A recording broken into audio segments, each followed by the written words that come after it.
On en a fait des centaines, nous, en Algérie. Est-ce qu'on en a conscience? On a mis des gens, on a mis des femmes et des enfants dans une église, on a mis de la conquête mais vous en vous rendez compte Algérie. ce que vous dites? On s'est comporté comme des nazis. Combien de villages ont été massacrés? Mais Alors moi, des femmes? Michel, on s'est comporté comme des nazis en Algérie. Les nazis se sont comportés comme nous l'avons fait en Algérie. De mon point de vue, je n'ai fait aucune faute. Le colonialisme et le nazisme ont intellectuellement partie liée. Le nazisme, il y a la Shoah en plus. Mais le nazisme, ça n'est pas que ça. C'est la supériorité de la race. Et le colonialisme, c'est ça. Au Radour-sur-Glane, la division d'Asreich qui remonte pour aller vers la Normandie et qui va tuer tous les habitants d'Oradour-sur-Glane, il y a là des hommes, des soldats qui sont conditionnés par des années de propagande nazie. Nous sommes une race supérieure.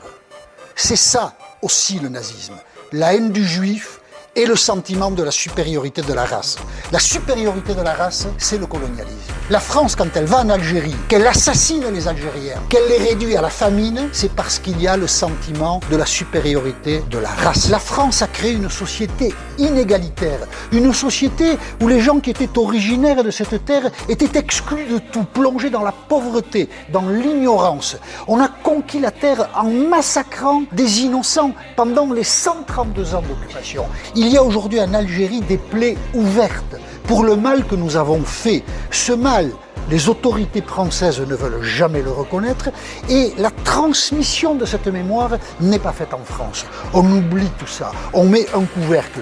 Donc quand j'arrive avec mes gros sabots la première fois à RTL où j'en parle, je comprends qu'il y a de l'émotion. Mais l'émotion, elle n'est pas liée à des erreurs que j'ai commises. L'émotion, elle est liée à une ignorance collective de ce qu'a été l'Algérie française. Et je crois que si, honnêtement, nous regardions ce que nous avions fait, des dirigeants de ce pays prendraient la parole pour dire que 132 ans d'occupation en Algérie ont été contraires aux droits de l'homme et aux valeurs qui font la grandeur de ce pays.